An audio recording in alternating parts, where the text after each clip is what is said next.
Abramos la palabra de Dios, hermanos, en esta ocasión en el Evangelio de Juan, capítulo número 1. Ahí vamos a leer la escritura.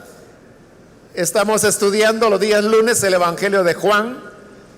Todavía estamos en el capítulo 1 y vamos avanzando versículo a versículo. En esta oportunidad vamos a leer el pasaje que corresponde en la continuación de este estudio.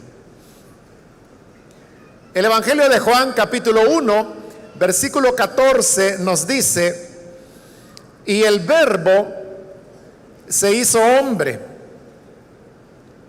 y habitó entre nosotros, y hemos contemplado su gloria, la gloria que corresponde al Hijo unigénito del Padre, lleno de gracia y de verdad.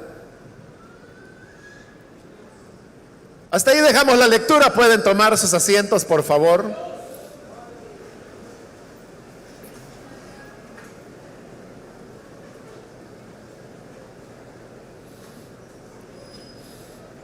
Hemos ido avanzando en este prólogo del Evangelio de Juan, en el cual dijimos en un primer momento que el Evangelio se introduce con un canto cristiano, un canto antiguo, del cual hemos venido desarrollando los contenidos de esa letra, y en algunos momentos hemos encontrado paréntesis, a especie de comentario que se hace sobre el canto.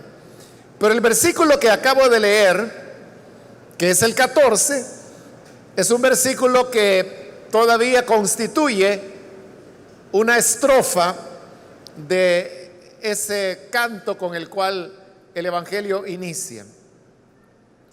En esta oportunidad se nos está hablando del tema de la encarnación. Ya vimos a este verbo, que también explicamos por qué el Evangelio de Juan le da el nombre de verbo o logos al Hijo de Dios. Y hemos visto afirmaciones tales como que en el principio el verbo ya existía, que el verbo estaba con Dios y que el verbo era Dios. Luego vimos cómo este verbo es el creador de todas las cosas, y también vimos cómo Juan únicamente vino para dar testimonio de la luz, porque no era él la luz, sino que la luz era ese mismo verbo que venía a la tierra.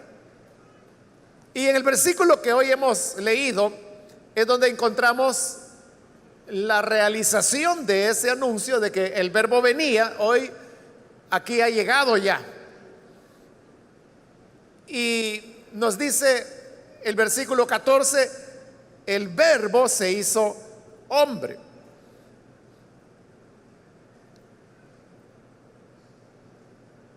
Se nos está hablando de cómo el verbo se convirtió en un hombre. Él se encarnó. La palabra encarnar viene de las traducciones antiguas, porque usualmente se traduce como el verbo se hizo carne. Entonces, como habla de la palabra carne, entonces de ahí viene encarnación, que es un concepto teológico. Pero realmente eso de que se hizo carne es, hermano, solamente hablar una parte por el todo, porque el hombre no solamente es carne, sino que es la totalidad. Y Jesús lo que se hizo fue hombre. Por eso es que ahora se traduce el verbo se hizo hombre. Pero eso hay que entenderlo también en su dimensión correcta, porque no se nos está diciendo que el verbo entró en un hombre, o que él vino para habitar en un hombre. No es eso lo que se nos está diciendo, sino que lo que se nos dice es que el verbo se hizo hombre. Si él simplemente hubiera venido para entrar en un hombre, entonces él hubiera sido una entidad y el hombre en el cual supuestamente entró sería otra entidad. Pero en Jesús no había dos entidades, sino que solamente había una. Consecuentemente, él se hizo hombre, se materializó. Esta idea que el verbo se hizo hombre era totalmente opuesta a las ideas imperantes en la época. Entre ellas, tal vez no la más importante, pero una que habría de cobrar relevancia para el cristianismo, eran las enseñanzas gnósticas. Las enseñanzas gnósticas del siglo I no tienen nada que ver con las personas que hoy en día se hacen llamar gnósticos. O sea, no hay ninguna relación. La única relación, pues, que ambos utilizan la palabra griega gnosis para referirse al conocimiento que ellos propagan y comparten, pero no tiene nada que ver el uno con el otro. El gnosticismo antiguo estaba fundamentado en las ideas griegas acerca de lo que se ha llamado una dicotomía. Dicotomía es cuando se concibe el mundo o la realidad como polos que son opuestos entre sí. Entonces los gnósticos veían la materia como algo opuesto a lo inmaterial. Lo material para ellos era pecaminoso, sucio, bajo, en tanto que lo inmaterial lo consideraban como lo puro y aquello a lo cual el ser humano debería aspirar. Por eso es que dentro de las ideas dualistas y gnósticas griegas, a Dios se le concebía como inmaterial, porque se le consideraba puro y se le consideraba santo. Y la aspiración del gnóstico era poder librarse de su materialidad, la cual implicaba no solamente la materialidad del mundo que le rodeaba, sino que la materialidad propia, que era su cuerpo. Y esto obviamente se lograba por medio de la muerte, y era así como la persona podía pasar a una relación directa con un Dios inmaterial, porque el hombre había abandonado como la jaula que lo tenía preso, que era su cuerpo, para poder su alma ser libre y así encontrarse con Dios. Entonces la idea de santificación, de pureza, se basaba esencialmente en el tema de alejarse o separarse de lo material para acercarse al mundo de la inmaterialidad al cual Dios pertenecía. Por eso es que la idea de que el verbo, que Dios se haya hecho hombre, es decir, que se haya materializado, era algo absolutamente contrario a lo que el gnosticismo consideraba. Para ellos era chocante, no podía ser. Para ellos la idea era la inversa, se lo acabo de decir: abandonar lo material para la búsqueda de lo inmaterial. Pero el verbo lo que hizo fue lo contrario: abandonar su inmaterialidad para tomar materia, para hacerse hombre. Lo inverso, el camino inverso. Entonces, eso para ellos simplemente no podía ser. Mientras que el gnóstico aspiraba a salir del mundo, a olvidarse de lo material, a encontrarse con el Dios que es espíritu, a salir del cuerpo, porque el cuerpo era considerado como algo malo, como algo pecaminoso. El evangelio y el cristianismo enseñan lo inverso, que Dios vino para tomar cuerpo, para ser un cuerpo. Y nadie puede señalar que Jesús se haya ensuciado o contaminado, o que haya pecado por el hecho de encarnarse y humanarse. Nadie puede señalar eso. Entonces, el cristianismo vino para invertir las cosas. Ahora, hace unos minutos yo le dije que el gnosticismo era una enseñanza entre varias. Pero ¿por qué el gnosticismo llegó a cobrar relevancia? Es porque llegó a tener una gran influencia en el cristianismo posterior.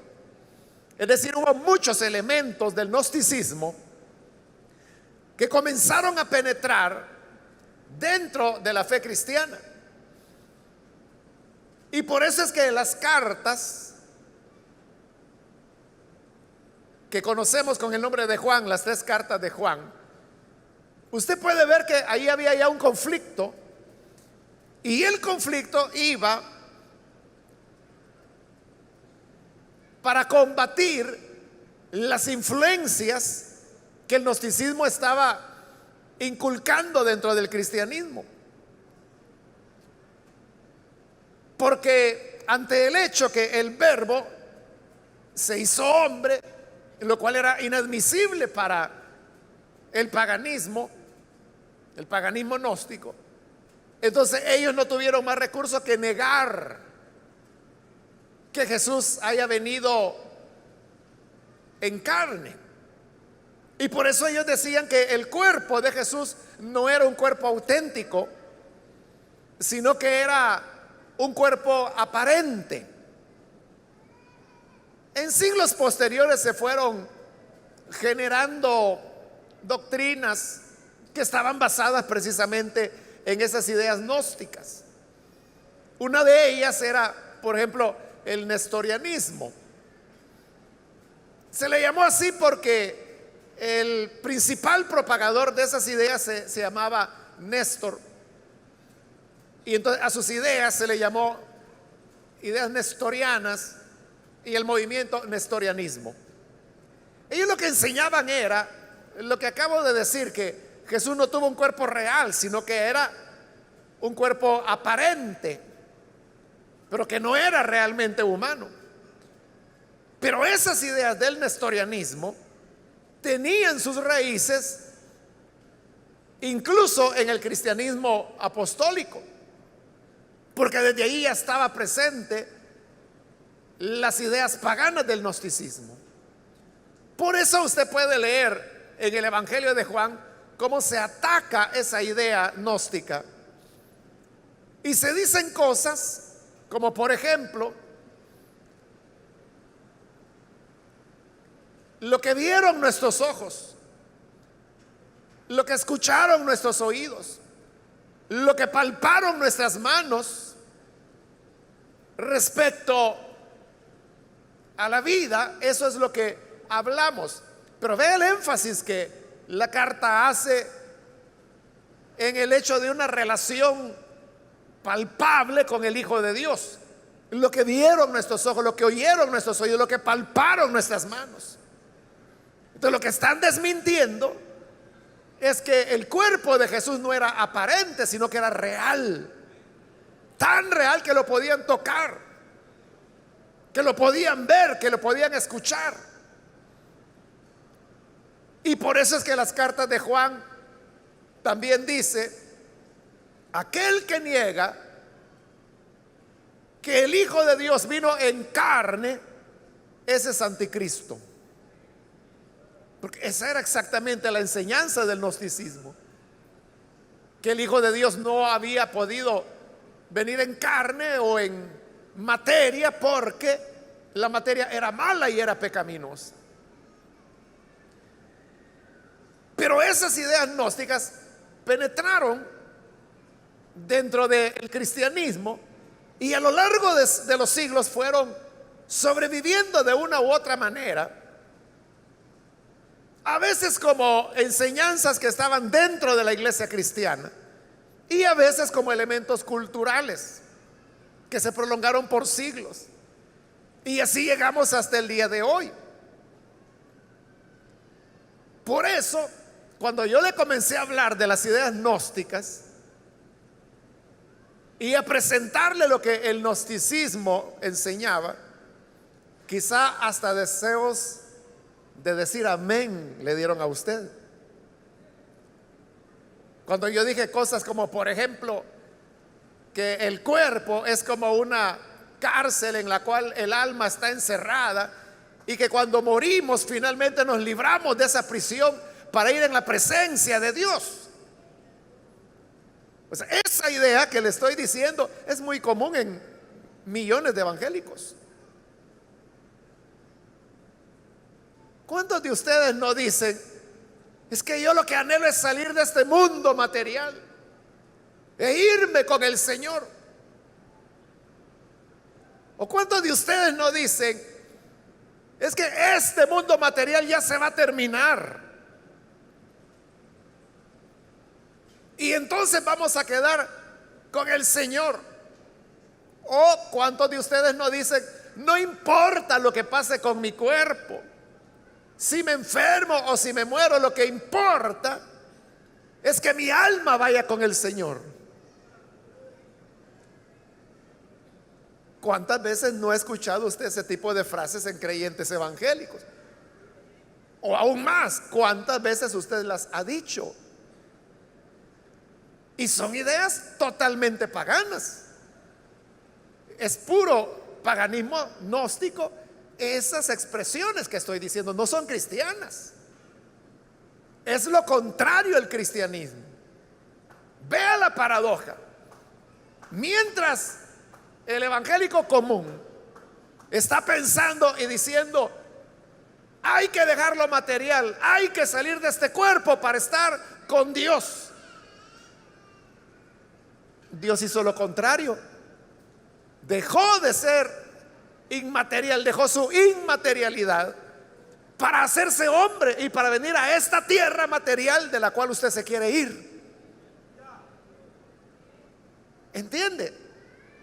Sustenta usted ideas y esperanzas contrarias a las que el Evangelio nos muestra. En otras palabras, está haciendo lo contrario de lo que Jesús hizo, deseando lo contrario de lo que Dios deseó e hizo. Porque el Verbo se hizo hombre. Usted quiere dejar de ser hombre y convertirse en alma para estar con Dios. Como lo dice Filipenses, Él siendo semejante a Dios, se despojó a sí mismo y llegó a ser conforme a la condición de hombre. Y estando en la condición de hombre se humilló hasta la muerte, y la muerte vergonzosa de la cruz. Y luego dice Filipenses, dice Pablo, haya este mismo sentir en vosotros. Pero lo que el evangélico promedio tiene es el sentir contrario a ese. Lo que quiere es alejarse, irse. Lo que quiere es decir, este mundo está perdido, no tiene remedio. Pero ya va a venir el Señor, nos vamos a ir con Él. Y entonces le vamos a decir adiós, mundo cruel, pecador. Y nuestro espíritu se irá. Y usted sabe que hasta hay cantos tradicionales muy antiguos y populares, como aquel que dice, Mi alma volará. Al son de la trompeta mi alma volará. ¿Ha escuchado ese canto? Y no se ha dado cuenta que es un canto totalmente contrario a la Escritura. No se ha dado cuenta que lo que dice el canto es contrario a lo que la Biblia dice. Porque dice, al son de la trompeta, mi alma volará. Y está hablando de la trompeta de cuando Jesús vuelva. Lo que dice Primera de Tesalonicenses capítulo 4, que Él volverá, dice, con voz de mando, con voz de arcángel, con trompeta de Dios. Y en Primera de Corintios 15, también hablando de la resurrección y de la venida del Señor, Pablo dice que a la final trompeta, porque sonará la trompeta, dice Pablo, los muertos en Cristo resucitarán. ¿Oyó lo que dice la Biblia? A la final trompeta, porque sonará la trompeta. ¿Y qué dice Pablo? Cuando suene la trompeta, las almas volarán. Eso dice. No, él está diciendo lo contrario. A la final trompeta, porque la trompeta sonará, los muertos en Cristo resucitarán.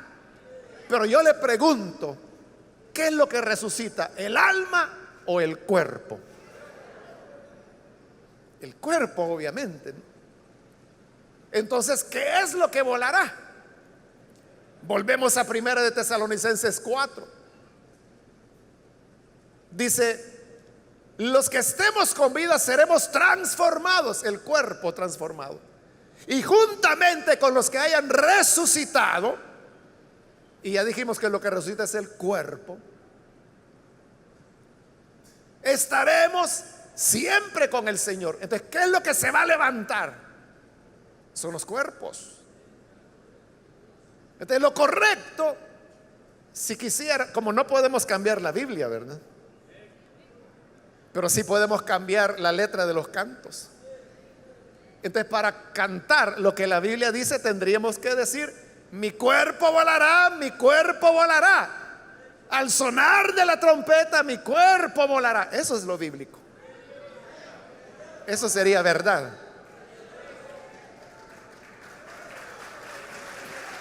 Porque es lo que la Biblia enseña. ¿Pero por qué? Por siglos y siglos, porque esos cantos son viejos. Los creyentes los han cantado y no se han dado cuenta de la inconsistencia en la que han caído. ¿Por qué no se dan cuenta? Porque su mentalidad no es cristiana, es gnóstica. Y está pensando en que hay que abandonar el cuerpo, que hay que ser alma, hay que ser inmaterial. Pero Dios no quiere inmaterialidad con Él. Él quiere cuerpos redimidos. ¿Por qué? Porque su mismo Hijo se hizo hombre. El Verbo se hizo hombre. Se materializó, se humanó. Él no está esperando que salgamos del cuerpo. Por eso es que en la redención Él nos redimió totalmente. Redimió nuestra alma, nuestro cuerpo y nuestro espíritu. Todo pertenece al Señor. Si usted dice, es que en este cuerpo es donde está el pecado.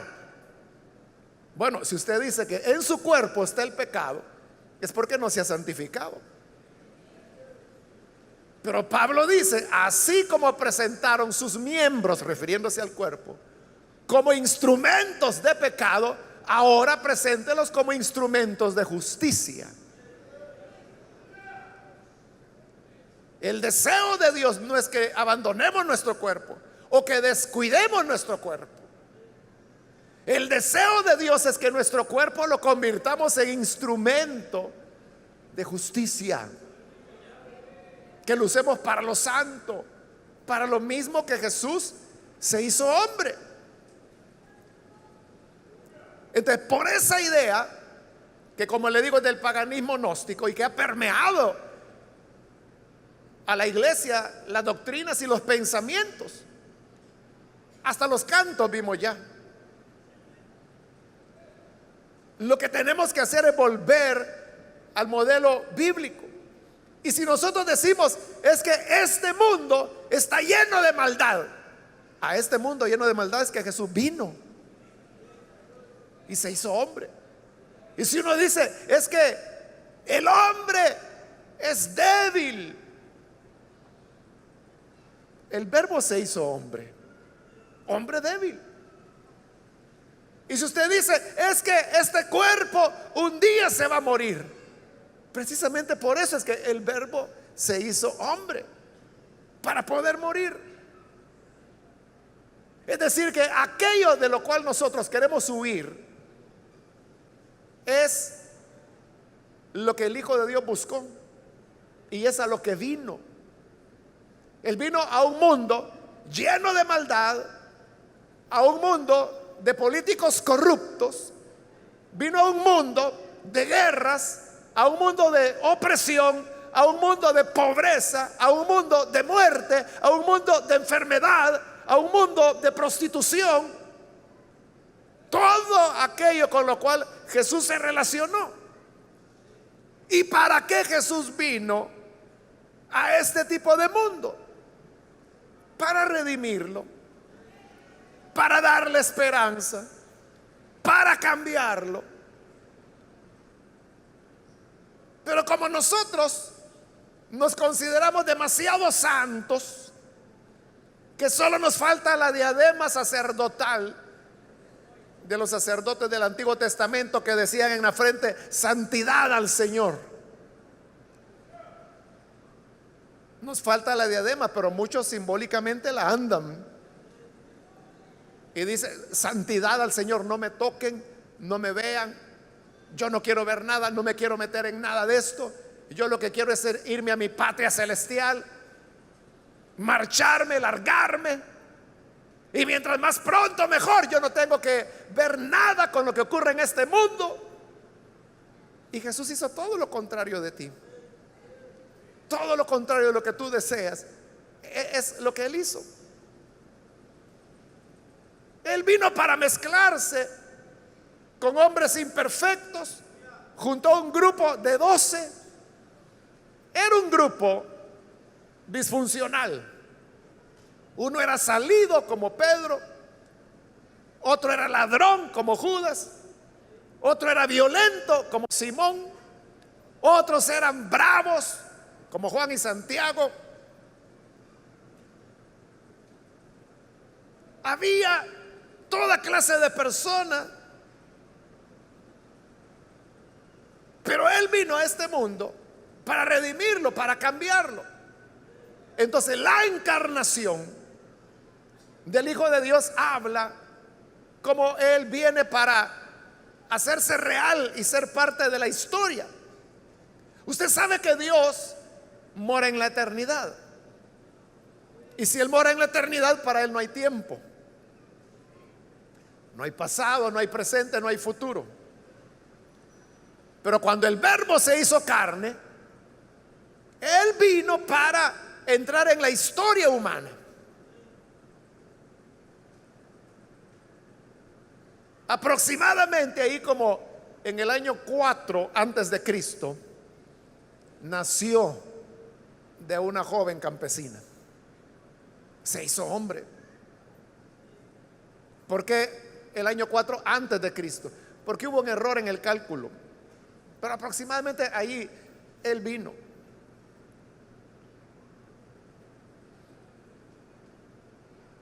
Entonces, Él vino para ser parte de la historia. Por eso es que existen documentos que hablan de la realidad de Cristo. Estoy hablando de documentos fuera de la Biblia, por supuesto, ¿no? Que hablaban de de Jesús, que existió, que hacía milagros. Estoy hablando de testimonios de gente no cristiana, historiadores de la época, pero que hablan que él en realidad existió. Entonces, Jesús vino para experimentar hambre, sed, vino para sentir cansancio. Se cansaba tanto que se dormía profundamente, al punto que cuando iba en la barca en medio de la tempestad, mientras los discípulos agonizaban de angustia que el barco se hundiría,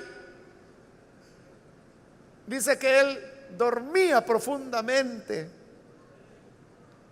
sobre una almohada y tuvieron que despertarlo. Así era el cansancio del Señor, que ni la tempestad del lago lo despertaba. Cuando él dijo, tengo sed, de verdad tenía sed, porque como hombre bajaban los niveles de líquido en su cuerpo y necesitaba beber, necesitaba hidratarse. Él experimentó el dolor. Y si usted pregunta, ¿y Jesús habrá enfermado?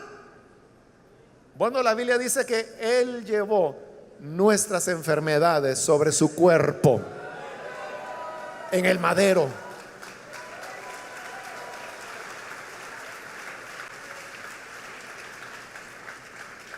Es decir, en la cruz él experimentó todos los dolores y todas las enfermedades de sus hijos. Él experimentó dolor intenso, el dolor del cáncer, el dolor de una apendicitis, el dolor de una muela, el dolor de una úlcera, todo el dolor y las enfermedades, las fiebres, todo lo que provoca sufrimiento sobre el ser humano, él lo llevó sobre la cruz. Y aún nos aventaja en algo más, y es que murió, cosa que ninguno de nosotros hemos experimentado todavía, pero él murió. Entonces el Verbo se hizo hombre y vino a ver la realidad nuestra, no porque no la conociera, la conocía porque la conocía. Es que él vino y nació en el campo, en Galilea, la región más pobre, más inculta, más despreciada. Nació de una joven campesina.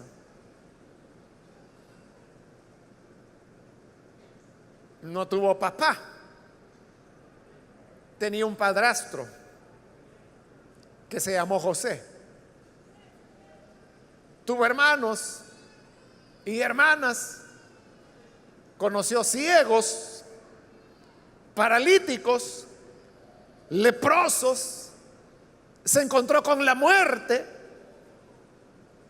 Supo lo que era perder un buen amigo como Lázaro, el cual murió y por el cual la Escritura dice que Jesús lloró. Él también lloró en un funeral.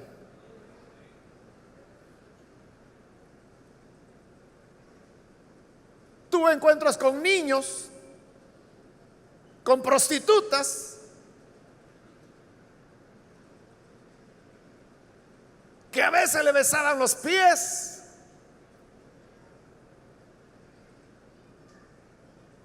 Se los lavaban con lágrimas y se los secaban con el cabello. Soportó desvelos. Era un mundo violento también, pues en Getsemaní, cuando le iban a capturar, Pedro y otro discípulo sacaron la espada Y Pedro no solamente la sacó, la usó contra un siervo del sumo sacerdote y le cortó la oreja. En ese ambiente violento Jesús se movía y les dijo: guarden la espada, porque al que espada mata, a espada morirá. Sanó la oreja del criado del sumo sacerdote.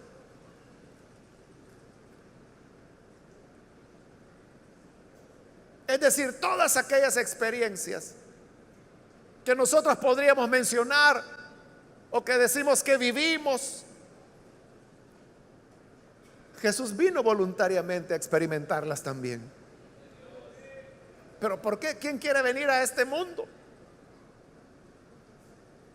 ¿Por qué quiere venir a esta clase de humanidad donde todos le negaron, incluso los que decían que lo amaban? Él dijo: todos ustedes se escandalizarán de mí y me van a abandonar. Así fue.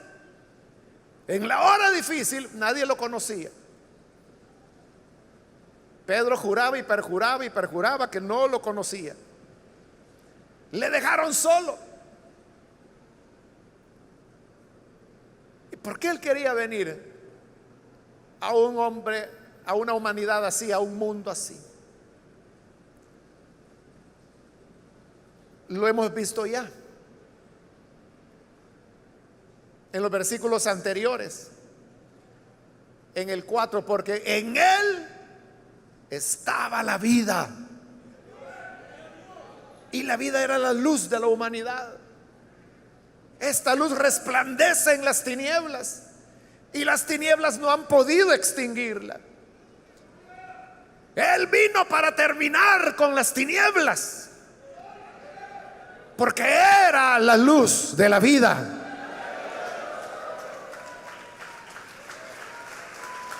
Así es. Nosotros queremos hacer lo inverso: huir de las tinieblas para que las tinieblas reinen y nuestra luz llevárnosla. Con Dios, donde hay más luz, como que si Él necesitara más su luz.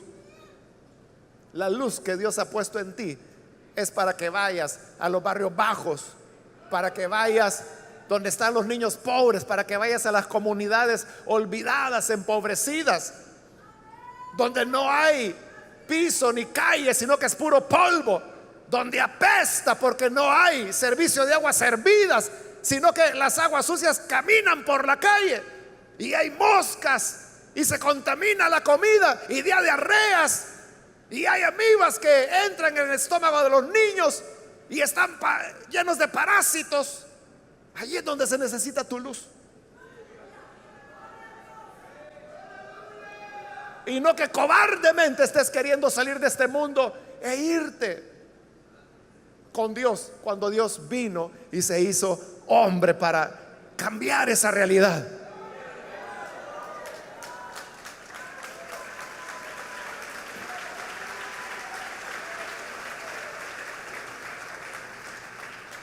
Si decimos seguir a Jesús y si decimos ser discípulos de Él, entonces debemos imitar lo que Él hizo.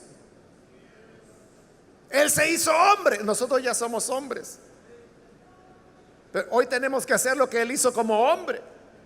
¿Y qué hizo como hombre? Llevar esperanza donde no la había. Él no se alejó de las personas en pecado. Él no se alejó de adversarios políticos, porque recibió a los publicanos. En su grupo de 12 había un ultraconservador y vendepatria como era Leví, llamado Mateo. Pero también tenía otro que era un revolucionario que creía en la liberación armada: Simón el celote, pertenecía al movimiento armado de los celotes. ¿Qué extremos más grandes podía haber de eso? Y los juntó como discípulos para enseñarles un nuevo camino. ¿Y tú qué haces con los políticos? ¿Qué ganas con decir son corruptos, son mentirosos, solo buscan su propio interés. Leví también buscaba su propio interés, también era un corruptón de primera. Simón también buscaba su propio interés y no le importaba matar a quien tuviera que hacer con tal de lograr sus intereses. Pero ¿qué hizo de diferente Jesús? Les trajo la luz y les mostró una nueva razón de vivir, una nueva experiencia, una nueva esperanza. Y esa esperanza era el reino de Dios que él vino a anunciar, donde publicando como celote podían convivir juntos, creer en las mismas cosas, verse como hermanos, participar de las mismas cenas. Y por eso es que en la cena del Señor ambos comieron del pan, ambos bebieron de la copa, de los cuales Jesús dijo: esto es mi cuerpo que por ustedes es entregado. Y al darles la copa: esta es mi sangre del nuevo pacto, háganlo en memoria de mí, recuérdenme a mí. Entonces tu misión no es escapar, tu misión no es la de decir: ush, yo en eso no me meto, ush, los cristianos no tienen que andar en eso, porque eso está podrido. Y claro, ¿cómo no va a estar podrido si nunca fuiste a hacer luz ahí? Si Jesús no llega, Lázaro hubiera sido una buena pudrición, pero llegó y enfrentó la muerte y lo resucitó. Y aquel que apestaba salió caminando, y con eso se mostró la gloria de Dios en el lugar.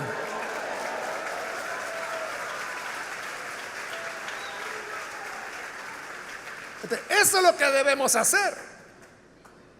No debemos ser como Marta, que le dijo: Señor, ya hiede, no abras eso, no te metas en eso. Y Jesús dijo: que abran, he dicho.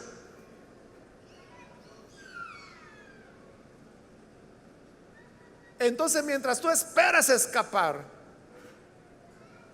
y huir de tu cuerpo, Jesús buscó un cuerpo, se hizo un cuerpo. Lo dije, no entró en un cuerpo, se hizo un cuerpo. Y continúa: y habitó entre nosotros. La palabra habitar ahí se refiere a acampar, a colocar una morada, una tienda. Ese fue siempre el deseo de Dios. Desde que salieron de Egipto, Dios moró en una tienda y andaba al lado de Israel durante 40 años. Y Dios tenía una tienda en medio de su pueblo. Cuando llegan a la tierra de Israel, pasa la época de los jueces, y el arca, la presencia de Dios, seguía bajo una tienda. Llega la época de la monarquía, primero Saúl, luego David. David está reinando cuando un día manda a llamar al profeta Natán y le dice: mira, Natán, yo vivo en este hermoso palacio hecho de cedro, pero el arca de Dios está allá afuera bajo una lona. Yo creo que hay que construirle algo digno a Dios. Y Natán le dijo: excelente, haz lo que esté en tu corazón. Pero esa noche Dios le habló a Natán y le dijo: mira, ve a decirle a David que desde que salimos de Egipto yo he andado morando en tiendas con ellos, y yo no quiero otra casa. Mejor dile que en lugar que él me haga una casa a mí, yo le voy a hacer una casa a él, y será una casa de reyes que tendrán su trono por la eternidad. Entonces ahora Verbo se hizo hombre y habitó, acampó, puso su tienda entre nosotros. El cuerpo de Jesús era la morada de Dios, como dice Colosenses. En él habitaba corporalmente la plenitud de la deidad. Es decir, la totalidad de Dios moraba en Jesús. Por eso es que más adelante en este Evangelio de Juan lo vamos a ver, hablando del templo en Jerusalén, Jesús dijo, bueno, él llegó y expulsó a los vendedores. Se enojaron con él y dijeron: ¿con qué autoridad haces esto? ¿Qué señal nos das? Y Jesús dijo: esta señal les voy a dar: destruyan este cuerpo, perdón, destruyan este templo y en 3 días lo reedifico. Y Juan aclara, no estaba hablando del edificio, estaba hablando del templo de su cuerpo. ¿Por qué templo? Su cuerpo. Porque la plenitud de Dios moraba en él. Entonces el edificio que estaba ahí, ya Dios ya no estaba ahí. La gloria de Dios, la Shekinah de Dios ya no estaba en el edificio. Ahora había venido a morar en Jesús de Nazaret, ese joven campesino que parecía cualquier otro hombre. Como Isaías lo dijo, no veremos nada especial en él, nada que lo diferenciaba, sin ningún atractivo, mas la gloria de Dios moraba en él, el nuevo templo. Él vino para morar. Y dice, continúa el 14, y hemos contemplado su gloria, la gloria que corresponde al Hijo unigénito del Padre. Ahí cuando dice hemos contemplado su gloria, ya se refiere a los apóstoles, que son los que vieron su gloria y que han dado testimonio de lo que vieron, como en el monte de la transfiguración, que vieron su gloria. Y quienes la vieron fueron los apóstoles.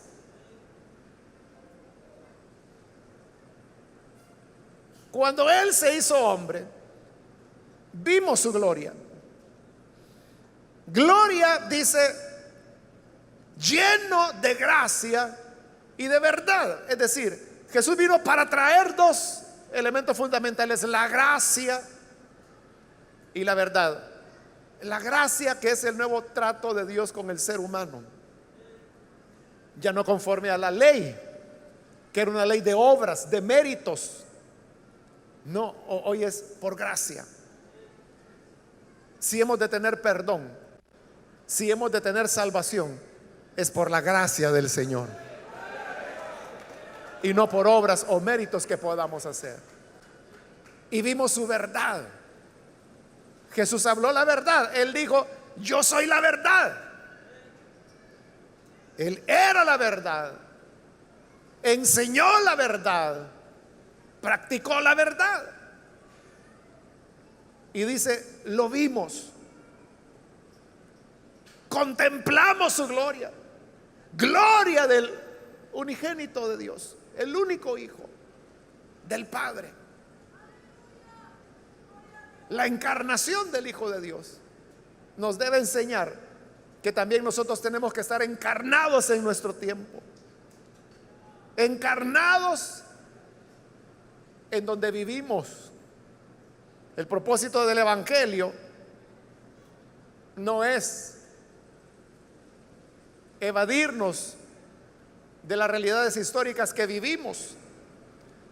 El propósito del Evangelio es lo que Jesús hizo: encarnarse en el día a día, en la realidad, y cambiarla por medio de la gracia y de la verdad. Ya casi al final de este Evangelio veremos cómo Jesús les dirá a sus discípulos, después de haberles enseñado todas estas cosas: así como el Padre me envió, yo los envío a ustedes. Si el Padre lo envió para que Él se hiciera hombre, se encarnara en su tiempo y en su realidad, para mostrar la gracia y la verdad, ahora el Hijo nos envía a nosotros para que también nos encarnemos en nuestro tiempo y en nuestra realidad y que la cambiemos por medio de la gracia y la verdad de Dios. Esa es nuestra vocación cristiana y eso es lo que debemos hacer y eso es lo que somos llamados y es lo que debemos preguntarnos hoy. Si lo estamos haciendo o si seguimos sosteniendo ideas del paganismo gnóstico, queriendo salir de una jaula porque nos sentimos presos de la materialidad, cuando aquel que era inmaterial buscó cuerpo. Y como en los Salmos dice, me proveíste cuerpo y vine para hacer tu voluntad. Nosotros tenemos cuerpo, lo que nos falta es hacer su voluntad. Y su voluntad es esa que Él persiguió al encarnarse. Vamos a orar, vamos a cerrar nuestros ojos. Quiero invitar a aquellas personas que todavía no han recibido al Señor Jesús como su Salvador.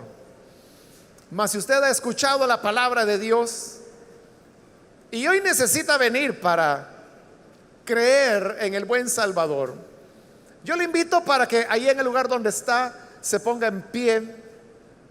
Si usted desea dar este paso de recibir al Señor Jesús como el Salvador de su vida, si necesita hacerlo, póngase en pie. Vamos a orar por usted. Hoy es el momento cuando debe decidirse a salir de la rutina de los hombres comunes, de las mujeres comunes, para identificarse con el deseo de Dios y la misión que Dios nos ha encomendado. Póngase en pie si usted necesita entregarse al buen Salvador. No podemos vivir desatendidos de la presencia de Dios, sino que debemos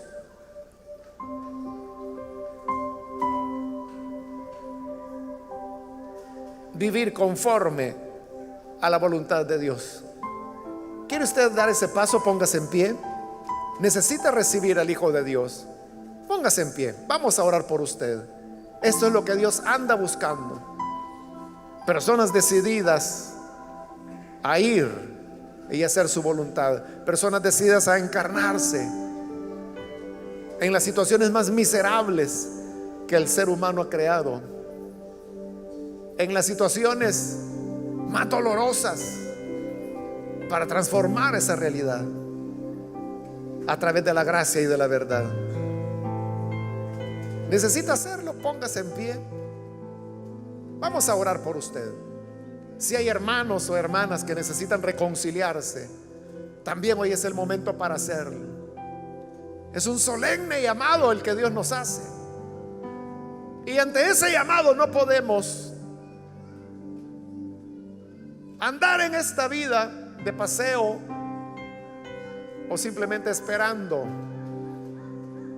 el día que nos hemos de ir, cuando tenemos una tarea gigante que hacer. Muy bien, aquí hay una persona, Dios la bendiga, bienvenida. Alguien más que necesita pasar. De este lado hay un joven, bienvenido también. Alguien más que necesita pasar, puede ponerse en pie. Hoy es el momento. Otra persona que necesita venir puede ponerse en pie. Vamos a orar. Muy bien, aquí hay un hombre, Dios lo bendiga, bienvenido. Alguien más que necesita pasar puede ponerse en pie. Hoy es cuando la gracia de Dios le llama. Hay tanto dolor, tanto sufrimiento, y nosotros somos llamados a encarnarnos en esa realidad para cambiarla con la gracia y la verdad de Dios. ¿Quieres aceptar el llamado de Dios? Ponte en pie. Ponte en pie. O si es reconcilio, ponte en pie. ¿Necesitas rededicar tu vida al Señor? Ponte en pie.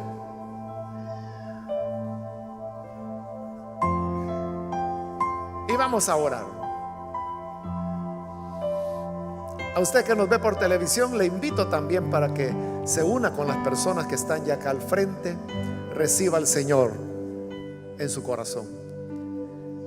Padre, te damos gracias por cada persona que está aquí al frente y por aquellos que a través de televisión, de radio, a través de las redes están escuchando tu palabra y en este momento tomando la decisión de seguir tu modelo y ser discípulos tuyos.